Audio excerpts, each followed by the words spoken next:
All right, what's up, guys? So it's beautiful out here. It's extremely cold. Temps in the single digits. Wind chill is making it negatives. Wind gusts, I do believe, are like 22 miles per hour currently. 10 to 20, 10 to 22 is that in the wilderness weather. Push across this open tundra that you guys have already seen and working my way hopefully into a deeper spruce forest to show you guys some winter survival techniques and ways that we use to stay warm in the infantry in extreme cold weather, and some tips that'll help you in all weather, but mostly for this kind of extreme cold. I have icicles in my mustache, but I'm gonna keep moving and staying warm. We have more snow moving in. The sun is going away and it's starting to get more dark. Super pretty out here. It's really cold. So just came in off the tundra where the wind was brutal. But now it's closed in. We're coming more into a hardwood and spruce forest. On the other side of this, there's a deeper spruce forest I'm gonna push into to teach you guys some winter survival techniques. But it's not bad at all right here. It's still like 10 degrees out, but like honestly, from the movement and the little bit of weight I have, I don't feel bad at all. I'm very warm, and since the wind's not blowing, my hands feel, actually my hands feel fine. They're not even red, and I'm gonna continue pushing on, guys. We got some tracks here that are going back this way. These are coyote tracks. Let me see if I can get in closer on one. Yeah, these are the tracks of a coyote. There's no one else up here, no other vehicles, and no other people. We are way up here. And actually, if we look in here, there are a ton. This is where the tracks actually come off from. This is not even a trail. This is just a deep opening in the spruce here. But wherever the coyote went, he came out this way and then went back that way and then cut up into the forest on this side. So this is all frozen completely. Good technique that I've learned in time. If you have to go across frozen water like I am right now, obviously it's cold enough to know this is pretty well frozen solid, but there are still weak spots in some of it. Lightly test with your forward foot, and then I like to just slide. So I'll slide my other foot up to the point my one foot had already made it to, and then I'll test with my other foot, especially when it looks deeper like this water here. Looks to be probably, I would say, 8 to 10 inches deep, and I actually only know that because I've done this part of the wilderness before. All right, guys, so just got to the top of a small area of elevation, not extremely high, but I mean, it was a decent ways up. And now, as you can see, still got the snow coming down, but the wind, it's so calm. And with the amount of movement, I'm super warm. I'm actually about to drop the happy top. I'm just gonna rock my North Face jacket. But it's beautiful, enjoying the view a little bit. Sun's been peeking through, breaking through in certain spots. But this is like the perfect weather for this. It's still really cold, but with layers. You really don't even notice it. All right, guys, I had to break out the snowshoes and get them hooked up because this is literally all a huge frozen like runoff area, all ice. And then if you step off the ice into the snow, it's like a foot deep in some spots. So what I'm gonna do is use these snowshoes so I can get to where I'm going quicker. Just so you guys can get an idea of how much easier it is to move through this kind of environment with snowshoes for those of you that never have. The ice spikes on the bottom of these basically work like tire chains. They dig into anything. Now I'm gonna try to not take them over like super rocky areas because I don't want to dull my spikes, but they allow you to glide on the top of the snow and stick into the areas that are extremely icy, so it's a lot easier to make movement. And that is why it is paramount to bring the proper gear for the situation that you're going to be in. And when you walk with these, you just lift and move your leg forward. You don't need to worry about bending your leg, just straight up and out and up and out and up and out.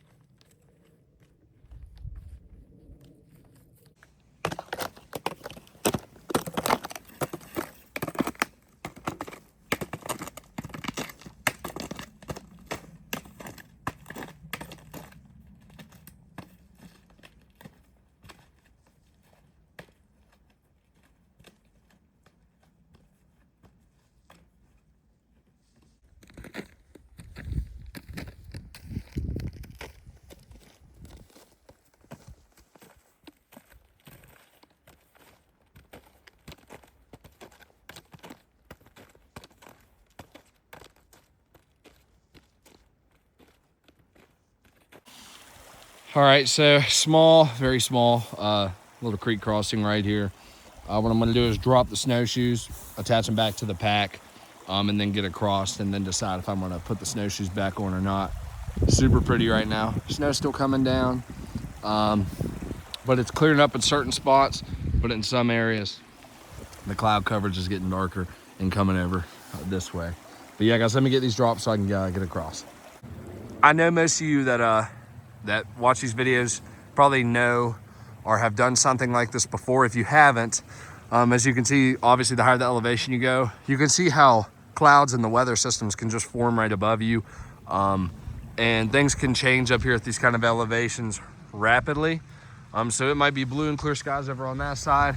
This could come blowing over and it could turn into blizzard conditions in a matter of minutes. So I don't know, that's why I love being up at elevation like this so much, and I love doing stuff like this, guys. All right, guys, before I cross this, this is super easy. The water's not up high, but you still don't want to get your feet soaked. These are Merrill Moab 3s. They're thermos. They're made for the winter. They have Primaloft insulation. Basically like this, think of like almost reverse rock climbing. You're gonna want places for your feet where you know you can grip, even if it's down in a nook and cranny. These are waterproof, but obviously I don't want the water to go above my ankle, because then all the snow, the ambient temp out here is probably about 15 degrees with wind chill at single digits to negatives. And you don't want to be wet out here. It can get dangerous quick this far into the wilderness. But I'll show you guys how I do it, for those of you that don't know how, and you can kind of get an idea what I mean by reverse rock climbing. So when you step, there's little nooks and crannies in all these rocks. And these narrows are great for having grip.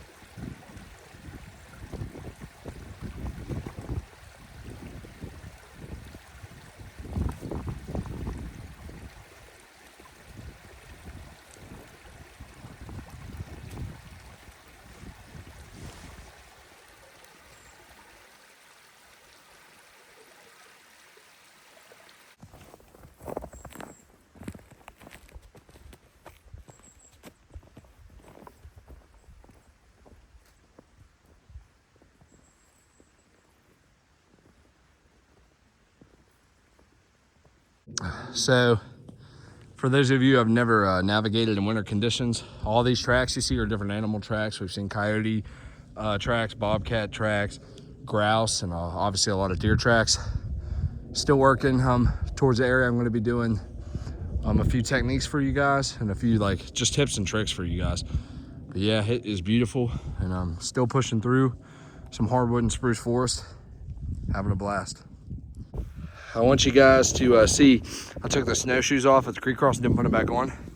The snow is getting crazy deep because we're opening up one of these alpine tundras, these big wide open plains. There'll be a lot of flagged alpine spruce up here, but I just want you guys to get to see opening up, and it immediately dropped like 15 degrees once that wind came back. So we're gonna keep on pushing.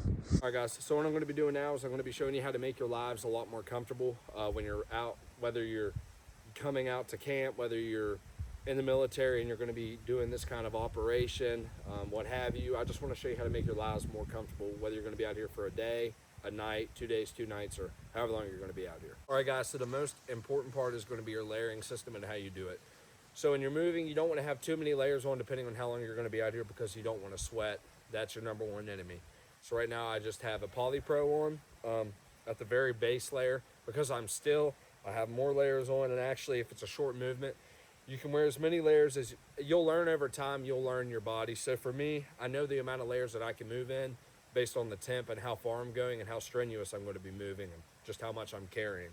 So I'm rocking the polypro base layer, which is a sweat wicking layer, and it keeps my body dry, followed by the grid fleece in the middle, and then my outer layer is my North Face jacket. Now, as you've noticed throughout the video, I've been rocking a happy top on the outside and keeping it unzipped most of the time, and the reason I did that is because the inside of the happy top pockets, the ones on the outside, it's kind of like a thermos on the inside of there. You can drop a couple hand warmers in and then keep your hands in the pockets of the happy top to keep your hands warm. But you don't want to get yourself exerted so much as to where you sweat. So if you start to get too hot, you need to drop layers, because your number one enemy out in this kind of environment when it's this cold is sweat. The next thing I want to show you guys, and you don't even have to spend a lot of money on them, These are frog togs, and this is just a completely waterproof layer. Not built for warmth, but if this snow, let's say it wasn't as powdery, because it's so cold, this is just powdery snow. Let's say it was more mixed like sleet, like freezing rain. Definitely have a layer that keeps you dry and keeps your warming layers dry, because if your warming layers get wet out here, you're screwed. So these frog togs, this is just the jacket and the bottoms. In the snow, gaiters, highly recommend if you don't have snowshoes. I didn't bring gaiters with me. I brought the snowshoes, which are laying in front of me. As you guys saw in the video, they work great, and they kept the snow out of my boots when I took them off. My movement slowed and things got a lot harder. Gaiters are great, boot gaiters, but these frog togs, like just the jacket and the pants to keep the moisture off the outside of you, especially if it begins to like sleet, like more of a freezing rain, where as much as not a snow. All right, so what I have here is a rab tarp. This is the sill tarp 1. Depending on what you're doing, like most people that come out and camp in these conditions are bringing a tent with them, and they're doing it for recreation with their buddies. If you're doing it in operational standard, I don't know, depending on your unit company, who you're with, what you're doing, you might have tents, you might not. You might have to make like a very quick and hasty shelter. You might be able to build you an actual like bushcraft style shelter. I've slept in conditions with tarps like these, not this rab tarp specifically yet. I will be this winter though. You want to get into an area like this that we're in now. Up above us, if you just go a little ways out, there's open tundras where obviously the wind is whipping. It's a lot cooler. We have a creek here to our left, which can make things more cool, but it's calm and it's quiet in here. You could even push the snow together. You could build a snow wall around your area to block the wind. If the snow is deeper in certain areas, you can make a snow cave. Me personally, if I was to sleep here, I'm going to tuck up against this tall tree right here, and I'm going to use my tarp to build a slanted frame shelter and then stake it down on one end of the sides. You could there's a fire pit actively here, but you could build your own fire pit off to the side and have a fire going most of the night.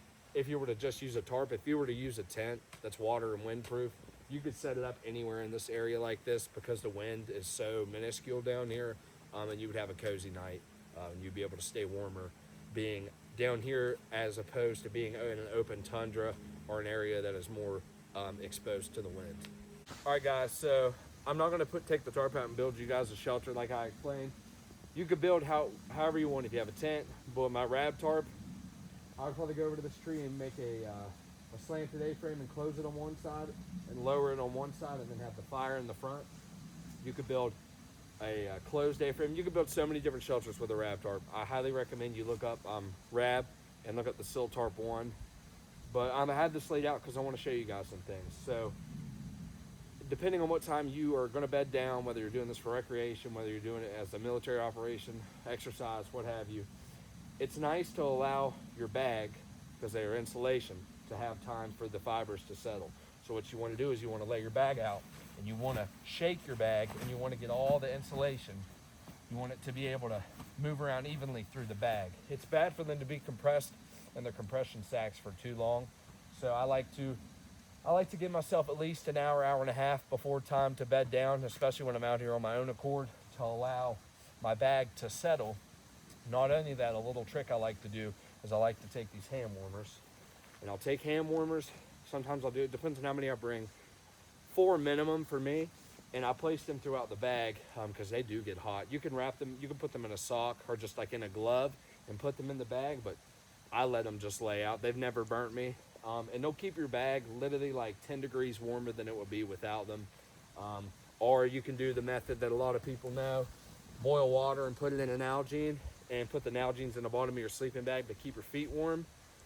Or another thing you can do all these in conjunction as well, depending on how cold of a sleeper or how hot of a sleeper you are. These are booties. These are down insulation as well, and they are the same as the bag. You should take them out. So if I was to take them out, I'll show you what they look like real fast. This is just one of them, and it's literally a booty, and you want to let them, this is Outdoor Vitals booties, you want to allow them to have time for the insulation to settle, so shake them out. And then the placement of your air mat, I highly recommend having a very good ISO mat. This one I've used in some pretty cold conditions. When you're out here in this kind of cold, depending on how cold of a sleep you are, it's nice to have a mat that is an air mat, and you can use multiple mats in conjunction, but a lot of people like air pads. I prefer these kind of ISO mats. but I've also roughed it, being infantry, I've also roughed it in a lot of very cold environments, and I'm a pretty hot sleeper, so just hand warmers alone with a proper shelter and a nice bag. This, like you guys know, this is Corinthia Defense 6. Nicest sleeping bag I've ever had. I've used it in extremely cold weather. I'm going to be using it again this winter. It's an Arctic bag, guys, so, but this is what I like to do. These hand warmers, this is the best trick, hand warmers and boiled water and Nalgene's. Another thing, guys, that's super important that I was taught in mountain warfare training is be eating and be drinking throughout whatever operation you're doing or whatever you're doing, whether you feel like you need to eat or drink or not. The cold makes you think that you don't need to drink water, and because you feel like you're not sweating as much, but you are indeed exerting just as much, if not more, depending on the gear you bring. Like with the snowshoes on, I'm exerting just right around the same amount of calories I would normally hiking in a different season like the fall. But when those snowshoes are off and I'm trudging through deep snow, I'm slipping around, slowing my movement, I'm burning more calories. So I need to be putting those calories back in my body when I get the chance. Chow is always continuous. You should always be fueling your body. And warm liquids, I can't harp it enough. Warm tea, warm coffee, hot cocoa, whatever you like. Just heating your water up. Whatever you want to drink warm fluids, drink cold fluids. If that's all you have, if you don't have the time to warm anything up, drink those cold fluids and be eating. Make sure you fuel your body, because you have to be fueled when you're out here. I got something else that's not as important, but this is something that I do for my own comfort, especially when I'm out here cold. I have the nasal drip. I keep having to, suck it back up. But Ricolas for me, they have Swiss Alpine herbs. And at nighttime, I like to make sure I have my upper body elevated just a little bit when I sleep. And if I'm sore, which usually you are after a long movement, especially being out here in cold, try to get some elevation of your feet. So if you have like extra warming layers or gear or your pack, if you can put it at your feet, keep your feet elevated. It's good for your joints. It keeps the blood flowing. And I like to take one of these before bed. I'll make sure that I don't fall asleep with it in my mouth. And it'll help keep me clear as I fall asleep, because once I'm asleep out in the field, I usually stay asleep until I wake up and have to go use the bathroom, and then I have that internal struggle of, do I want to get out and get cold to go use the restroom, or do I want to hold it for the night? But I highly recommend bringing some kind of Ricola, Ludens, Halls, whatever you like. Ricolas for me have always worked the best, and they're my favorite. Another thing, guys, that is extremely important is anything on you that is wet when you stop and have the time, make sure you have enough changes of socks and undershirts. Try to have a couple extra layers, because you never know when you're going to get wet, but socks are crucial. And some dudes even have to bring out an extra pair of boots, depending on the quality and what they have. But proper socks, changes of socks, and what's on your feet are extremely important. Keep your feet warm. And also, when you're around your camp, always be doing something, preparing wood, keeping the fire going, boiling water, what have you. As you guys know, the things you do in this kind of environment, cook. But keep moving. Don't get stagnant, because you're going to get cold, and then you're going to want to put on more layers. When you're working, you're warm. So the best way to explain it is you want to have less layers on earlier in the day. I know it's cold. It's hard not to. But when you're moving, you want to have less layers and then slowly add on throughout the day. Otherwise, you're going to be miserable when it comes time to bed down. Like normally when I'm moving, I would only be rocking the Grid Fleece Max with a Poly Pro. Today's movement wasn't extremely long, and it was in the single digits, just low double digit temps ambient, and then with the wind chill, it definitely hit negatives earlier this morning. But keep busy, improve your camp, and just keep yourself warm, keep moving, and keep the fluids and food in you. All right, guys, another thing, these field chairs, a lot of guys don't want to carry them, and I get it, but there's certain brands that made nice ones. Like this one has like map work on it, but you don't want to set on the ground in the cold. So let's say you're sitting here with your boys, you guys are eating chow, drinking hot coffee, whatever. If you set on the cold ground, just like if you sleep on it, that's why these like a proper sleeping mat's important. The ground, especially when it's this cold, it soaks the heat from your body. If you have a chair like this, it separates you from the ground. Highly recommend a field chair. They make ones that pack better than this one. I just like this one. It was a good price. It's the one I bring with me. But definitely invest in a field chair or something that keeps you off the ground, so you don't allow the cold ground to soak the heat out of your body. I want to hit on, take care of your tools, your weapons, whatever you bring. Have my SIG. Keep them lubed up. Bring the proper lube for the temperatures. There's some lubricants that don't work as good in cold weather, as you guys know. Some that work better in warm weather, so on and so forth. Take care of your tools. Keep them clean. Keep them dry. weapon, gear, body. Work on your weapon, focus on your gear, focus on your body. Keep yourself healthy, keep your buddies healthy. If you're out here alone, keep yourself healthy. And checking on your buddies when you guys are out in an environment like this, especially when it's extremely cold. And be prepared for everything. I have a recoil limb.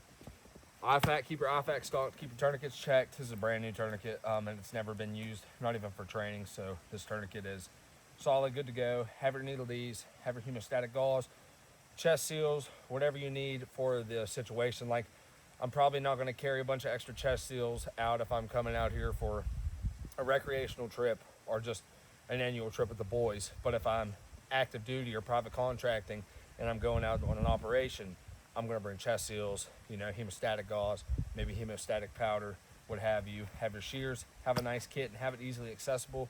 And make sure you know where all the stuff in your IFAK is, and make sure your buddies know how your IFAK's lined out, because your IFAK is for you, your buddy's IFAK is for him. When they treat you, if something happens to you, they're going to use your IFAK. So make sure your guys' IFAKs, the guys that you operate with, what have you, everyone's stuff is similar setup, so everyone knows where everything is at, because you don't want to bleed out and you don't want to die in front of your buddies. All right, guys, one last thing I want to harp on. Before you come out, know the weather conditions. Don't just check the iPhone weather apps, because it's usually wrong. My iPhone app said it was going to be 15 degrees warmer than what it was with no snow. We've had snow most of the day, even out in the open areas. And it said the wind chills were way lower, or way higher than what they were. We were definitely low double digits into the single digits with wind chill. I'd say in the negatives definitely this morning. And know the gear you need to bring. Like, if I didn't have snowshoes, luckily today was a shorter movement, because if I would have had no snowshoes today and had to move 4, 5, 6 extra miles, it would have been too exhausting. I would be moving until nighttime, and I wouldn't have a good spot to get to the camp. So know the gear, know the weather, be prepared, eat, drink, make sure you have proper warming layers, proper sleeping stuff. Don't come underprepared. Now, you can pack ultra light, but make sure your gear that you get that is ultra light stands up to the test and is high quality. Don't short yourself on the things that'll save your life out in an area like this, guys. I really appreciate it. If you enjoy this kind of content and you have more recommendations, feel free to leave in the comment section. If you have any suggestions, leave them there as well. If you just want to start a discussion in the comment sections, I'm all for it. Please subscribe. It helps out the channel. It helps me out. It allows me to do more stuff like this, because I love doing this stuff for you guys. And I'll see you guys on the next one.